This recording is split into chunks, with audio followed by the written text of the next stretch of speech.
बिस्मिल्लाहिर्रहमानिर्रहीम। अस्सलाम वालेकुम। रब्बिश्रह ली सदरी व यस्सिर ली अमरी वहलुल उक़दतन मिन लिसानी यफ़क़हू क़ौली।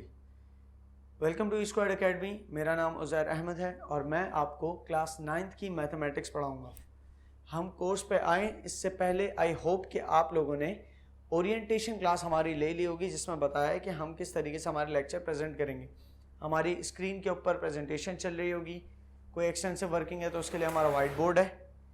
इसके अलावा कभी अगर ज़रूरत पड़ी स्क्रीन के अंदर लिखने की तो हम पेन टैबलेट का इस्तेमाल करेंगे। So let's move on to the course. देखिए, हमारी जो मैथमेटिक्स है 9th क्लास की, पहले वो मैट्रिक में हुआ करती थी और पूरी बुक 15 चैप्टर की हुआ करती थी। अब वो 9th और मैट्रिक में डिवाइड हो गए मैथ्स, और 9th क्लास में तकरीबन आधी बुक आप समझ लें। जो चैप्टर्स हैं वो मैं आपको बता दूंगा आज की क्लास में। लेकिन कोर्स स्टार्ट करने से पहले, मैथमेटिक्स स्टार्ट करने से पहले हमारी अप्रोच ये है कि हम बेसिक्स से शुरू करें मैथ्स की। मतलब हमारे चैप्टर 1 पे पहुंचे इससे पहले हमारी 1-2 क्लासेस मैथ्स के बेसिक्स की हो जाए, ताकि आप लोगों की जो पुरानी नॉलेज है वो ऑर्गेनाइज हो जाए।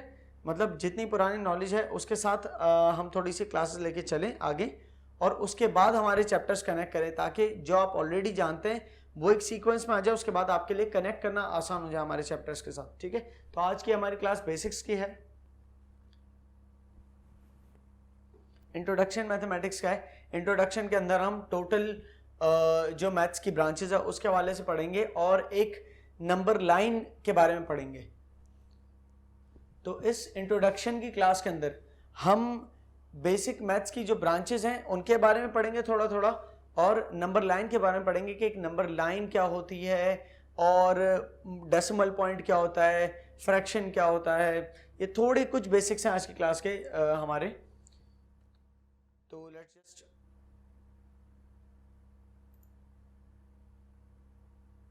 सबसे पहले why do we study maths. ठीक है, मैथ्स का जो इस्तेमाल है हमारी रोज़मर्रा की ज़िंदगी में काफ़ी है। हम कुछ खेल रहे हों तो मैथ्स की ज़रूरत है। कैलकुलेशन करते वक्त बड़ी बेसिक मैथ्स चाहिए। एडिशन, कुछ ख़रीद रहे हों, हिसाब किताब, और आप देखेंगे कि मल्टीप्लाई का फंक्शन लग जाता है। जब आप एक पैकेट फॉर एग्जांपल चिप्स का ले रहे हो और उस एक पैकेट के प्राइस से मल्टीप्लाई कर देते हैं, अगर 10 पैकेट ले रहे हो तो एक पैकेट के प्राइस से मल्टीप्लाई कर देते हैं 10 को, तो आंसर निकल आता है उसकी क्या टोटल प्राइस है। फॉर एग्जांपल 5 का एक पैकेट है, मल्टीप्लाई 10 तो 50 रुपये के हो गए। तो ये भी मैथ्स अप्लाई हुई यहाँ पर। रोज़मर्रा के हिसाब किताब, बिजनेस के अगर किसी किस्म के हो रहे हैं, कितना माल आया, कितना गया, कितना बेचा, कितनी सैलरीज दी, बिजली का बिल क्या, ये सारी बैंक्स के अंदर कैलकुलेशन सारी मैथमेटिक्स पे होती है। करेंसी एक्सचेंज करते हैं, फॉर एग्जांपल $1 के बदले कितने पाकिस्तानी रुपीस मिलेंगे, या कितने पाकिस्तानी रुपीस के बदले $1 मिलेगा। तो ये सारी मैथमेटिक्स ही के थ्रू होती है। इसके अलावा आप लोग क्यों पढ़ रहे हैं? वैसे आप लोग इसलिए पढ़ रहे हैं क्योंकि आपके कोर्स का पार्ट है। बेसिक मैथ्स तो हम रोजमर्रा की यूज कर ही लेते हैं, उसमें ज़्यादा एडिशन और कभी कभी मल्टीप्लिकेशन आ जाता है, थोड़ा बहुत डिवीजन का फंक्शन भी होता है। लेकिन यहाँ पर थोड़ा से इक्वेशंस की बारी आ जाती है, ज्योमेट्री की बारी आ जाती है, क्योंकि आप लोग प्रोफेशनल लेवल पे जब जाएंगे तो आपको थोड़ी डीप मैथ्स की जरूरत पड़ेगी। फॉर एग्जांपल आप में से कल को कोई आर्किटेक्ट बनता है या कोई साइंटिस्ट बनता है तो आपको बाकायदा मैथमेटिकल कैलकुलेशंस का इस्तेमाल करना पड़ेगा बड़े बड़े एक्सप्रेशंस के अंदर। तो इसलिए हम आज से मैथमेटिक्स पढ़ रहे हैं और ये हमारी बिल्कुल बेसिक क्लास है। तो हम बिल्कुल इसके अंदर इब्तिदाई तौर पे जो ब्रांचेस आपको पता होनी चाहिए उसका देख लेते हैं। Number system, arithmetic, algebra, geometry और ट्रिग्नोमेट्री। वैसे बेशतर और हैं लेकिन आपसे रेलिवेंट यही है। नंबर सिस्टम क्या होता है? देखिए, हमारे पास यहाँ पर एक हिरार्की है। रियल नंबर्स के अंदर होते हैं रैशनल नंबर्स और इररेशनल नंबर्स। रैशनल नंबर्स के अंदर होते हैं इंटीजर्स और फ्रैक्शंस। इंटीजर्स के अंदर होते हैं नेगेटिव इंटीजर्स, न्यूट्रल इंटीजर और पॉजिटिव इंटीजर्स। जबकि पॉजिटिव इंटीजर्स की बात करें तो उसमें वो कहलाते हैं हमारे नेचुरल नंबर्स, और neutral integer plus positive integer को मिला ले तो हमारा बनता है होल नंबर। ये मैंने सब क्या बोला, इसको आसानी से देख लेते हैं एक और दफ़ा। अगर आप गिनती की बात करें जो 1 से स्टार्ट होती है, 1 2 3 4 5 6 7 8 9 10 इस तरह से, तो ये हमारी गिनती सारी कहलाती है नेचुरल नंबर्स। ठीक है, अब इन नेचुरल नंबर्स के अंदर ही अगर आप चाहें तो ऑड नंबर उठा ले 1 3 5 7 9, इवन नंबर उठा ले 2 4 6 8, या प्राइम नंबर्स उठा ले। प्राइम नंबर्स वो होते हैं जो किसी के टेबल में नहीं आते, सिर्फ अपने आप के टेबल में आते हैं और 1 के टेबल में आते हैं। जैसे कि 7 है, 5 है, 3 है, 2 है, और आगे चले जाए तो 11 है। ठीक है। इस तरह की बड़ी मतलब इनफाइनाइट लिस्ट है ना ख़त्म होने वाली प्राइम नंबर्स की। तो बहरहाल नेचुरल नंबर्स वो होते हैं जो 1 से लेकर आगे तक चलती है गिनती, और अगर इसमें 0 भी ऐड कर दें तो हमारे होल नंबर बन जाते हैं। ये मतलब नेचुरल नंबर और होल नंबर में क्या फ़र्क है? 0 का। तो क्या ये हम कह सकते हैं कि हर नेचुरल नंबर होल नंबर है? जी हाँ, हर नेचुरल नंबर होल नंबर है। हर होल नंबर नेचुरल नंबर है? नहीं, क्योंकि होल नंबर में तो 0 भी है और नेचुरल नंबर में नहीं है। तो हर नेचुरल नंबर होल नंबर तो है, लेकिन हर होल नंबर नेचुरल नंबर नहीं है। होल नंबर के अंदर सारे नेचुरल नंबर आ जाते हैं, ठीक है। उसके बाद मजीद आगे इंटीजर्स बताने से पहले आप देख लें, natural number is part of whole numbers और whole numbers are part of integers. तो इंटीजर्स हमारे क्या होते हैं? होल नंबर से क्या मुख्तलिफ है इंटीजर्स के अंदर? ये जो पूरी हमारी लाइन है ना, नंबर लाइन कहलाती है, इसके अंदर आप देखें पॉजिटिव नंबर्स हैं, 0 है और नेगेटिव नंबर्स हैं। तो इंटीजर्स के अंदर हम नेगेटिव नंबर्स को भी काउंट कर लेते हैं। तो इंटीजर्स हमारे ये पूरी जो यहां से लेकर यहां तक है, मतलब आगे तक 4 के बाद भी और -4 से मजीद नेगेटिव भी चले जाएं, तो ये हमारे सारे इंटीजर्स कहलाते हैं। इंटीगर नहीं है, इंटीजर्स। ये जे नहीं है जी, लेकिन पढ़ेंगे इंटीजर। तो इंटीजर के अंदर अगर हमें मजीद डिवीजन करना हो, मतलब इसके नाम को डिवाइड करना हो, तो हम इसको नेगेटिव इंटीजर्स कह सकते हैं जो नेगेटिव नंबर्स हैं, उनको पॉजिटिव इंटीजर्स कह सकते हैं जो पॉजिटिव हैं, और 0 को न्यूट्रल इंटीजर कह सकते हैं। तो मतलब हम पॉजिटिव इंटीजर का या नेचुरल नंबर का एक ही बात है, ठीक है। हम न्यूट्रल इंटीजर को, अगर न्यूट्रल इंटीजर क्या है? 0, उसको ऐड कर दें नेचुरल नंबर में या पॉजिटिव इंटीजर्स में, तो बन जाता है हमारे होल नंबर्स, ठीक है। और ये सारे नेगेटिव इंटीजर्स हैं, हमारे नेगेटिव नंबर्स। अच्छा, इसको मैं -1, -2, -3 भी कह सकता हूं, लेकिन माइनस जो है ना हमारा, माइनस वो हमारा ऑपरेशन है, प्लस हमारा ऑपरेशन है, मल्टीप्लाई हमारा ऑपरेशन है। ये ऑपरेशन है, ये साइंस है खाली। हमें जब नंबर की औकात बोलनी हो ना, इसकी वर्थ क्या है, तो हम फिर वो बोलते हैं नेगेटिव। हमें माइनस नहीं बोलना चाहिए, हमें कहना चाहिए नेगेटिव। लेकिन अगर हमें ये बोलना हो कि 5 में से 3 निकालो, तो फिर मैं कहूँगा 5 - 3 या सब्ट्रैक्ट 3 फ्रॉम 5। इसमें मैं ये नहीं कहूँगा 5 - 3। अगर सिंगल नंबर की वर्थ की बात करूँ, यहाँ हमारे अलग नंबर लिखे हैं, कहीं गलती से आप -2 -1 ना कर दो, इसलिए मैं माइनस नहीं बोल रहा कि ये -4 -3 -2 -1, तो आपने सबको ही सॉल्व ना कर देना। ये इनकी अपनी वर्थ है, -1 -2 -3 -4, ठीक है। स्टैंड अलोन नंबर के साथ जब माइनस का साइन है तो उसको माइनस नहीं बोले बल्कि नेगेटिव बोल दे। कभी कभी निकल जाएगा माइनस, मुंह से आदत बनेगी। अच्छा, रैशनल नंबर्स में जो इंटीजर्स हैं, उसके अलावा रैशनल नंबर में एक और कैटेगरी है। इंटीजर्स तो ये पूरे नंबर्स है ना, सिंगल नंबर्स। दूसरी कैटेगरी है रैशनल नंबर में फ्रैक्शंस, और फ्रैक्शंस इस तरह से लिखे जाते हैं जैसे 1/3, 2/4, 2/2, 5/6। तो ये इस तरह से लिखना, मतलब हमने किसी नंबर के फ्रैक्शंस, हिस्से बना दिए। तो तीन में से एक हिस्सा, तो 1/3 बना। एक पिज़्ज़ा है जिसमें 8 हिस्से हैं, 8 में से 2 हिस्से आप खा गए, तो हम कहेंगे आप 2/8 पिज़्ज़ा खा गए, 2/8 पिज़्ज़ा खा गए। तो ये हिस्से बनाने के लिए हम फ्रैक्शंस का इस्तेमाल करते हैं, वो रैशनल नंबर्स के अंदर आता है। इररेशनल नंबर और रियल नंबर ये क्या है, इसको मैं अभी डिस्क्राइब नहीं कर रहा, बेसिक लेवल है, तो इसको आप छोड़ दें। लेकिन ये बस जान ले कि रियल नंबर के अंदर मतलब 2 तरह के नंबर्स हैं, रियल नंबर्स और complex numbers. Complex numbers imaginary numbers होते हैं, और रियल नंबर के अंदर फिर 2 कैटेगरीज आ जाती है, rational numbers, irrational numbers. Irrational numbers वो होते हैं जो किसी रेशो के अंदर हम नहीं लिख सकते। मतलब फॉर एग्जांपल हमारा पाई एक हमारा सिंबल है, ये हमारा इररेशनल नंबर है, ठीक है। इसी तरीके से इन्फिनिटी वो हमारा इररेशनल नंबर है, लेकिन उसको मैं ज़्यादा डिटेल नहीं कर रहा इस स्टेज पे। हमारा गेम स्टार्ट होता है रैशनल नंबर के अंदर रहते हुए, इंटीजर्स और फ्रैक्शंस, इसका आपको काम पड़ेगा। तो खैर, लेट्स मूव ऑन।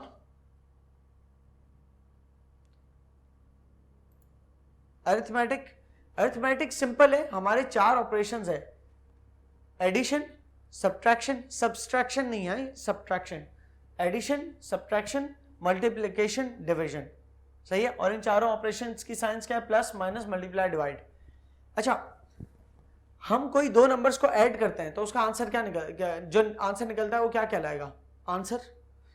आप सबके आंसर को आंसर कह सकते हो, लेकिन मखसूस हर एक के आंसर का अलग नाम है। जैसे एडिशन का आंसर कहलाता है सम, 5 + 4 का सम निकला 9। तो आप इसको ऐसे बोलने की आदत बनाएं कि जो दो नंबर्स ऐड होते हैं उसका जो आंसर होता है वो सम कहलाता है। जो एक नंबर में से दूसरा नंबर माइनस करो तो जो आंसर है वो डिफरेंस कहलाता है। मतलब 5 - 4 = 1। 5 - 4 का डिफरेंस क्या है? 1। मल्टीप्लिकेशन में दो नंबर्स आपस में मल्टीप्लाई करो, या हम ये भी कह सकते हैं दो फैक्टर्स को आपस में मल्टीप्लाई करो तो हमारे पास जो आंसर निकलता है वो निकलती है प्रोडक्ट। मतलब दो फैक्टर्स बोले या दो नंबर्स को आपस में मल्टीप्लाई करो तो हमारा आंसर क्या कहलाएगा? प्रोडक्ट। इसी तरीके से एक नंबर को दूसरे नंबर से डिवाइड कर दो तो जो हमारा आंसर होगा वो क्या कहलाएगा? ये थोड़ा मुश्किल है। Quotient, QUOTIENT। तो एक नंबर मिसाल के तौर पे 8 / 2 = हमारा जो कोशिएंट निकला वो क्या निकला? 4। ठीक है, ये हमारे 4 अरिथमेटिक ऑपरेशंस है। तो हम प्लस माइनस डिवाइड मल्टीप्लाई जब भी ऑपरेशंस कर रहे होते हैं तो मतलब ये हम अरिथमेटिक में रहते हुए काम कर रहे हैं। अलजेब्रा क्या होती है? अलजेब्रा में हम मिसिंग वेरिएबल के बारे में स्टडी करते हैं। मिसिंग वेरिएबल क्या? वेरिएबल और कांस्टेंट ये दो लफ्ज हैं। मिसाल के तौर पे यहां पर एक एक्सप्रेशन लिखा है, एक्सप्रेशन मतलब जुमला।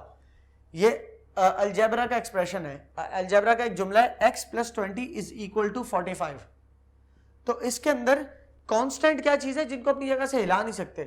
45 कांस्टेंट है, 20 कांस्टेंट है। ये कैसे नंबर है? 20 को 21 नहीं कर सकते आप, 45 को 40 नहीं कर सकते। ये कांस्टेंट अपनी जगह पर फिक्स्ड है। x जो है ये एक ऐसा ये वेरिएबल है, ये नंबर नहीं है कोई, बल्कि एक साइन है। ठीक है, और साइन है, इसके आगे हम कुछ भी रख सकते हैं, इसलिए वेरिएबल कहलाता है। वेरिएबल मतलब वो जिसको हम चेंज कर सकते हैं।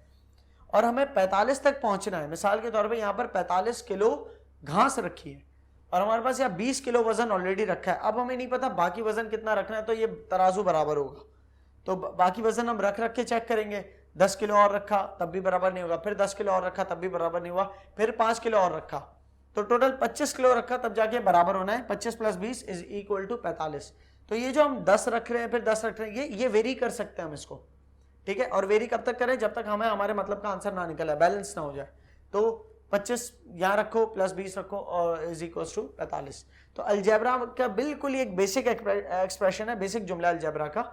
और अलजेब्रा फिर आगे जाके कॉम्प्लिकेट होती है, तो ये आपके चैप्टर भी आएगा फंडामेंटल अलजेब्रा, तो हम उसके अंदर फिर इसको पढ़ेंगे। ज्योमेट्री के अंदर हम शेप्स की प्रॉपर्टीज देखते हैं, circle, triangle, square, trapezium. Trapezium थोड़ा एकदम स्क्वायर जैसा नहीं होता, स्क्वायर के अंदर ट्रायंगल को मिला दो तो थोड़ा स्क्वायर का शेप अलग हो जाएगा, वो ट्रेपीजियम। बहरहाल तो ज्योमेट्री में ये 2 डायमेंशनल शेप्स हैं, 3 डायमेंशनल शेप्स भी पढ़ते हैं। 2 डायमेंशनल तो वो होते हैं जो आपको दो तरफ दिखते हैं, और आपकी स्क्रीन में वैसे भी जो दिखेगा वो 2 डायमेंशनल ही होगा। लेकिन फिजिकली आप जिस ऑब्जेक्ट को पकड़ सकते हैं, आपका मोबाइल है, आपका लैपटॉप है, ये सब कुछ 3 डायमेंशनल है। आप खुद 3D, पूरा वर्ल्ड आपका 3D आसपास। तो बहरहाल अभी तो आप 2D देख सकते हैं। तो 2D शेप्स हो या 3D शेप्स हो, उनकी प्रॉपर्टीज मिसाल तौर पे हाइट निकालनी है तो ज्योमेट्री वो ब्रांच है जो शेप्स की हाइट्स मल्टीप्लाई करते हैं, हाइट को आप उसकी विड्थ से, तो आपका एरिया निकल आता है। या लेंथ कह दें, लेंथ इनटू ब्रेथ आपका एरिया निकल आता है। 3 डायमेंशनल शेप है तो length into breadth into width, 3 dimensions को मल्टीप्लाई करें तो वॉल्यूम निकल आता है। तो ये सब कुछ हम ज्योमेट्री में पढ़ते हैं। ठीक है, अच्छा, ज्योमेट्री की तरह ही एक और ब्रांच है ट्रिग्नोमेट्री, लेकिन वो सिर्फ ट्रायंगल की प्रॉपर्टीज के हवाले से। ट्रिग्नोमेट्री मतलब ट्रायंगल्स की प्रॉपर्टीज का टॉपिक इतना वास्ट है, इतना बड़ा है कि इसके लिए पूरी एक ब्रांच ओपन हो गई ट्रिग्नोमेट्री, और ये आपके कोर्स में मैट्रिक क्लास में आएगा। 9th के कोर्स का पार्ट नहीं है ये। तो ये हमारी बेसिक ब्रांचेस मैथमेटिक्स की जो आपसे रेलिवेंट है। ठीक है, उसके बाद अब हम आ जाते हैं हमारे चैप्टर्स पे, जो हमारे 9th क्लास के चैप्टर्स हैं। टोटल वैसे 8 चैप्टर हैं, टोटल 15 चैप्टर हैं, जिसमें से 8 आपके 9th क्लास में और मैट्रिक में भी 8 है, तो ये तो 16 बने नहीं। लेकिन जो ये 8 चैप्टर हैं उसमें से एक चैप्टर का कुछ पार्ट 9th में और कुछ पार्ट मैट्रिक में, जो कि ये वाला चैप्टर नंबर 12 थ्योरम्स का है। बहरहाल चैप्टर 1 सेट्स है, जो कि हम क्लास 3rd से स्टार्ट करेंगे। System of real numbers, logarithms, algebraic expressions, basic algebra है यहाँ पर। ये बड़ा मजे का चैप्टर है, इसमें सारे आपके पुराने मसले जो है ना, हमें एलसीएम लेना नहीं आता, एचसीएफ निकालना नहीं आता, फैक्टराइजेशन क्या होती है, ये सब कुछ यहाँ क्लियर हो जाएगा। चैप्टर नंबर 5 में स्क्वायर रूट क्या होता है, सही। Matrices, fundamental concepts of geometry, basic geometry और थ्योरम्स। थ्योरम्स वैसे कहते हैं रटने की चीज है, लेकिन इंशाल्लाह हम आपको हमारे प्लेटफॉर्म से इस तरह समझाएंगे कि आपके लिए आसान हो जाएगा उसको समझना और लिखना। नेक्स्ट, अब हम स्टार्ट करते हैं एक बेसिक टॉपिक हमारा नंबर लाइन का। नंबर लाइन ये जो थी ना, मैंने अभी बनाई थी, ये एक नंबर लाइन ही है, ये जो जीरो के बाद पॉजिटिव हो रही है और जीरो के बाद नेगेटिव नंबर्स हो रहे हैं, ये एक पूरी नंबर लाइन है। ये हमारी नंबर लाइन है, ठीक है। इस नंबर लाइन के अंदर हम कोई भी नंबर ट्रेस कर सकते हैं क्या? मिसाल तौर पर 3 + 2, तो सम हमारा आया 5, तो 5 कहाँ है? यहाँ पर है, पॉजिटिव है इसकी वैल्यू, और पॉजिटिव साइंस हम लिखते नहीं है, मतलब ऑब्वियस है, पॉजिटिव हर नंबर ऑब्वियसली पॉजिटिव ही होता है जब तक कि उसके साथ माइनस का साइन ना लगे। माइनस का साइन लग गया तो वो नेगेटिव हो जाता है। अच्छा, -3 - 2, इस ऑपरेशन का आंसर निकला -5, ठीक है। -5 कहाँ है? यहाँ पर प्लेस्ड है। इस तरीके से 3 - 2, तो हमारा डिफरेंस क्या आया? 1 पॉजिटिव है, तो ये हर लाइन जो है ये एक नंबर के बराबर है, क्योंकि 5 लाइनें 5 नंबर तक ले जा रही है, तो एक लाइन 1 है। इसी तरीके से -3 + 2, तो जो डिफरेंस निकला वो -1 है, तो 0 से एक स्टेप पीछे -1। तो ये आपको नंबर लाइन में ट्रेस करना आना चाहिए। नंबर लाइन बस इतना ही था। नंबर के प्लेसेस होते हैं, अब अगर आपके पास कोई नंबर लिखा है ना, मिसाल तौर पर एक सिंगल नंबर है, तो वो वंस का प्लेस है, या वंस कह सकते हो या यूनिट भी कह सकते हो उस प्लेस को। अगर 52 ये 2 नंबर से बना है, तो इसमें 2 जो है वो वंस के प्लेस पे, और 5 जो है वो टेंस के प्लेस पे है, मतलब 5 टेंस और 2 वंस। तो इसको हम यहाँ जैसे सिर्फ 2 है तो वंस के प्लेस पे लिखा, लेकिन 52 है तो 2 तो वंस के प्लेस पे लिखा, लेकिन 5 जो है वो टेंस की सीरीज में आता है, मतलब 5 दफा 10 जो है ना वो, और 2 दफा 1, तो 52 बनता है। 352, तो 2 वही वंस के प्लेस पे, 5 जो है टेंस के प्लेस पे, और 3 जो है हंड्रेड्स के प्लेस पे, तो 352, ठीक है। इसी तरीके से 6352, तो बाकी जैसे 352 तो ऊपर जैसा ही है, 6 जो है थाउजेंड्स के प्लेस पे है, 26352, तो 6000 के प्लेस पे, तो 26352 में 2 जो है सबसे पहला वाला, सबसे आखिर से शुरू करो, आखिरी वाला 2 वंस के प्लेस पे, फिर 5 टेंस के प्लेस पे, फिर 3 हंड्रेड्स के प्लेस पे, फिर 6 थाउजेंड्स के प्लेस पे, और 2 ये वाला 10,000 के प्लेस पे। तो 2 दफा 10,000 है, तो हम इसको 20,000 कह सकते हैं। 20,000 और 6,000 बने 26,000, 26,352, ये इसको पूरा हम इस एक्सप्रेशन को बोलेंगे। डेसिमल क्या होता है? ये जो पॉइंट होता है ना बीच में आपका, ये डेसिमल कहलाता है, पॉइंट, ठीक है। 1.2, अब हमारे डेसिमल प्लेस करने हो अगर आपको नंबर लाइन में, क्या है 1.2, 1 तो ये रहा, 1 के बाद अब ये देखिए, पिछली जो मेरी मिसाल थी उसमें 1 2 3 4 5 लाइनों तक जाके पूरा 5 हो रहा था, लेकिन इस मिसाल के अंदर 0 से लेकर 1 के दरमियान भी मजीद हिस्से बनाए, क्योंकि यहाँ मुझे डेसिमल्स का भी काम है ना, तो इसलिए 0 और 1 के दरमियान भी मैंने स्पेसेस के अंदर थोड़ी लाइनें बना दी ताकि आपके लिए आसान हो जाए ट्रेस करना। 1.2 है, तो 1 के बाद 2 से पहुंचने से पहले तक अगर बीच वाले हिस्सा लें तो 1.5 कहलाता है, ठीक है ना। और 1 के बाद ये अगर 5 स्टेप्स से कहानी है, जैसे 1 2 3 4 5, तो 0.2 0.2 0.2 0.2 और 0.2 मिलके हमारे बनेंगे पूरे 1 के बराबर। तो 1 के बाद एक दफा 0.2 ले लेंगे तो बन जाएगा 1.2, मतलब हमारा 1.2 इस तरफ आएगा 1 के बाद वाली पहली लाइन के ऊपर, ठीक है। उसके बाद आया 0.5, तो 0.5 0 और 1 के दरमियान होना चाहिए, तो 0 और 1 के दरमियान बिल्कुल बीच में लकीर नहीं बनी हुई, लेकिन यहां पर आएगा 0.5, ठीक है। इसी तरीके से -1.2, -1, और ये हर एक लाइन 0.2 को रिप्रेजेंट करते हैं, तो -1 और -0.2 तक पहुंचा दे तो बन जाएगा -1.2। इसी तरीके से -0.8, तो 0.2 ये 0 है, 0 से पहले -0.2, अगला वाला -0.4 हुआ, अगला वाला -0.6 हुआ, और अगला वाला -0.8 हुआ, उसका अगला तो -1 हो जाएगा, तो -1 से पहले वाला -0.8। इसी तरीके से -0.6 जो है वो -0.8 से भी एक स्टेप पीछे, -0.6। तो आई होप ये आपको समझ में आया होगा डेसिमल्स का। अब क्योंकि हम नंबर प्लेसेस भी पढ़ चुके हैं और डेसिमल्स का आइडिया भी हो गया है, तो अब हम पढ़ रहे हैं number places with decimals. Decimals क्या होता है? वही पॉइंट। अब पॉइंट की जरूरत कब पड़ती है? मतलब वैसे होल नंबर होता है अगर 2, तो 2 वंस के प्लेस पे लिखते हैं, 52 5 टेंस के प्लेस पे और 2 वंस के प्लेस पे, ये मैंने बता दिया। लेकिन जब पॉइंट वाले नंबर्स आ गए 2.8, तो इसका मतलब 2 तो होल 2 नंबर है, लेकिन ये जो 0 पॉइंट है ये पूरा एक नंबर नहीं है, बल्कि एक नंबर के 10 हिस्से में से 8 हिस्से हैं।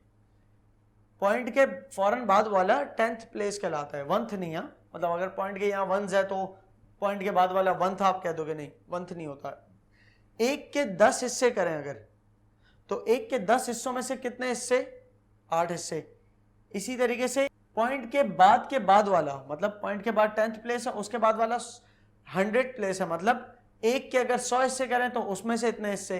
पॉइंट के बाद 3rd प्लेस अगर हम देखें तो वह 1000th का प्लेस, मतलब अगर 1 के 1000 हिस्से करें तो उसमें से कितने हिस्से, वो जब नंबर आएगा देखेंगे। तो इस तरीके से अगर नंबर है 52.83, तो आप कहोगे यार 52.83 क्या है, इसको 53 कह दो।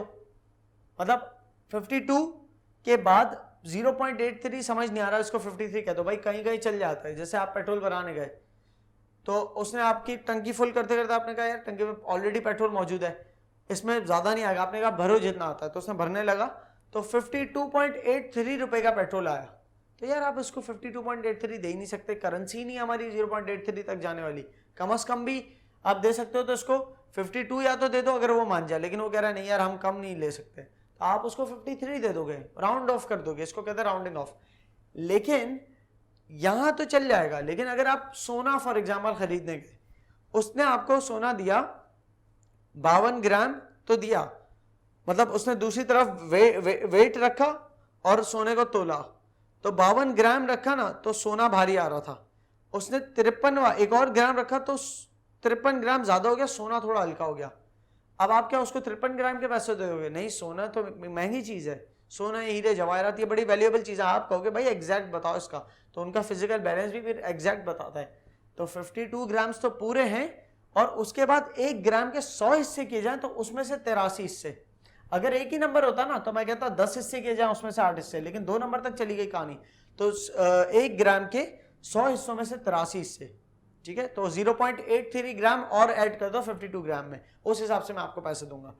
अच्छा 352.831, तो इसी तरीके से अगर आप मिसाल तौर पे एक बहुत कीमती पत्थर आपने कहीं से इंपोर्ट करा है, तो आप उसके पैसे दे रहे हो 352, तो पूरे किलोग्राम है वो, 352 किलोग्राम का पत्थर है वो, लेकिन 353 किलोग्राम का नहीं है। हर किलोग्राम मिसाल के तौर पर केजी वो 10,000 रुपए का पड़ रहा है, तो 352 किलोग्राम के तो आप पूरे पैसे दे दोगे, हर किलो के हिसाब से 10,000 के। लेकिन आप 1 केजी और पूरा नहीं ऐड करोगे, पूरा ऐड किया तो आप कहोगे 10,000 और चले जाएंगे। आप कहोगे कि भाई ये पूरा 353 केजी थोड़ी है, कितना है, 1 केजी के 1000 हिस्से करें तो उन 1000 में से 831 हिस्से बराबर मैं आपको पैसे दूंगा। मतलब 1 केजी के 1000 हिस्से क्या होंगे, 1 केजी 1000 ग्राम से बनता है, तो 831 ग्राम्स जो है उसके आप उसको पैसे दोगे, पूरे 1 किलोग्राम के नहीं दोगे। ठीक है, तो 352 किलोग्राम के पैसे दिए और उसके बाद आपने 831 ग्राम्स के उसको पैसे दिए, तो आप 831 को आप ये भी कह सकते हो 0.831 किलोग्राम। ठीक है, या तो फिर इसको 831 ग्राम बोलो, लेकिन क्योंकि हमारी कैलकुलेशन किलोग्राम में चल रही है तो हम इसको कहेंगे 0.831 ग्राम्स। मतलब अगर ग्राम्स होता तो 831 होता, लेकिन किलोग्राम में कैलकुलेशन चल रही है ना कि 352 केजी है हमारा, और इसके अंदर मजीद कितना केजी ऐड कर रहे हैं, इसके अंदर मजीद आप ऐड कर दें 0.831 केजी। ठीक है, तो टोटल बन जाएगा 352.831 केजी। ठीक है, ये बड़े बेसिक्स हैं, ये इसलिए बता रहा हूं कि आप लोग कनेक्ट कर सके अपनी पिछली इंफॉर्मेशन को। ठीक है, तो यहां हमारी क्लास का इख्तिताम होता है, और इंशाल्लाह I will see you in the next class with the next topic जो हमारे इंट्रोडक्शन के सीरीज का ही है। उसके बाद इंशाल्लाह 3rd क्लास से हमारा पहला चैप्टर स्टार्ट हो जाएगा जो सेट्स का है। थैंक यू वेरी मच, जज़ाकल्लाह।